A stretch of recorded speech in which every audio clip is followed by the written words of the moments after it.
Magandang araw po sa inyo lahat and welcome back sa panibago nating episode. Pag-usapan natin ang 10 rason na maaaring ma-deport o ma-deport ang isang individual sa Saudi Arabia. Marami nagre-request nito. Kaya bigyan natin ng konting pagpapaliwanag para naman may matutunan ang ibang OFW. There are several reasons you could be deported from Saudi Arabia, including but not limited sa mga sumusunod. Mahuhuli ka sa ikatlong beses na wala kang dalang ikama.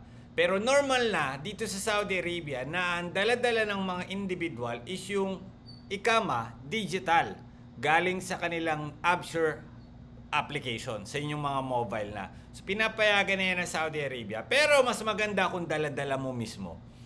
Mahuhuli ka na wala kang ikama at ikaw ay hurub estado.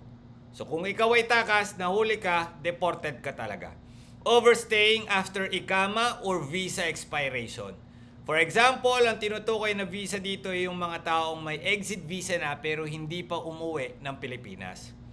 If he is involved with the trading visa or forgery of documents, pwede ka rin ma-deport.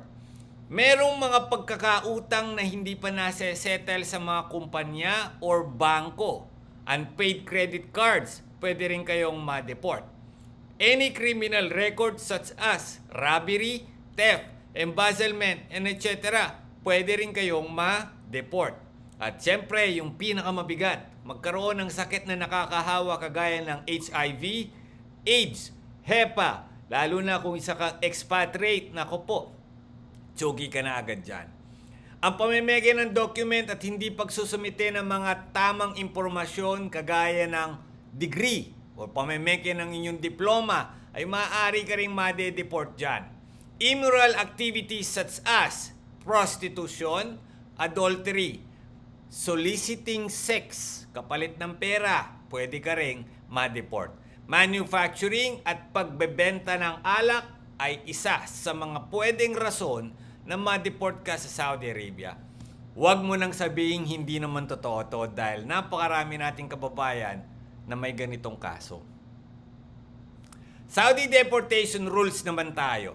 Sino ba yung mga dapat i-deport ng Saudi Arabia? Well, according sa Article 1 ng Saudi deportation, ang tatlong klase ng tao ay pwedeng ma-deport, kagaya ng self-employed expatriates, hurub employees, at yung may overstaying visa. Nako, maraming tatamaan ng mga OFW dito. Yung mga overstaying visa, hindi ho umuwi. Napakarami yan. Period of ban in case of deportation. Well, according sa Article number 7 ng Saudi Deportation Rules, ang isang deported na tao ay mababan pagpasok sa Saudi Arabia for a period of 5 years. Ang period po ay mag-uumpisa kung kailan siya lumabas ng Saudi Arabia. Cost of deportation. Sino ba magbabayad ng cost of deportation ng isang tao? According po sa Article 2 ng Saudi Labor Law, Saudi Deportation Rules, ang cost ng deportation ay kailangan bayaran ng if the kafil is hurub, the kafil if hurub is not set. The employer for whom he is working with the hurub. The expatriate himself kung siya po ay self-employed person. At syempre, the government, if no one could pay the cost. Mostly, gobyerno natin yan. Deportation procedure sa Saudi Arabia. According sa Saudi deportation rules, ang isang expatriate ay kailangan ma-fulfill ang mga requirements at follow nila ang kanilang mga proseso para ma-deport sa Saudi Arabia. Una, siyempre, pagkakaroon ng passport valid.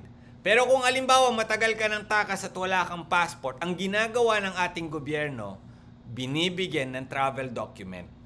Surrender to the police station. Police station will check if you have any criminal history. Dito masusukat ang fingerprinting. Diba? Magkakaroon ng fingerprinting sa Jawasat para malaman kung meron kang criminal case pang nakatenga or wala. The deportation center will contact your kapil and ask if meron siyang issue sa'yo.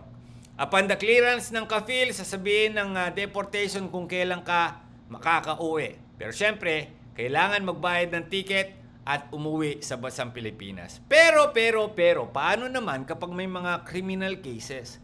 Kapag ang isang tao ay may criminal cases or wanted, any offense or having outstanding loans and fines, he could be arrested by the police. Halimbawa, wanted ka sa batas.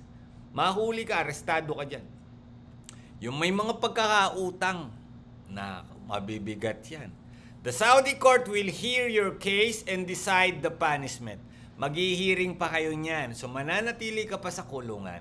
Kapag napatunayan na guilty ka ng mga criminal offenses sa Saudi Arabia, would be deported, pero kailangan mong pagbayaran ng mga danyos. Pwede kang makulong for a certain years. Depende sa bigat ng kaso mo. An expatriate deported due to criminal cases or criminal activity ay hindi na makakabalik sa Saudi Arabia. So, syempre, wala naman sa atin na may gusto na ma-deport tayo at gagawa ng mga criminal cases or criminal activities. Sana may natutunan tayo sa short video na inilabas natin ngayong araw. If you like this video, please share mo na to sa mga taong hindi ho alam kung ano yung mga bagay at hindi dapat ginagawa ng mga expatriates sa Saudi Arabia. Follow for more.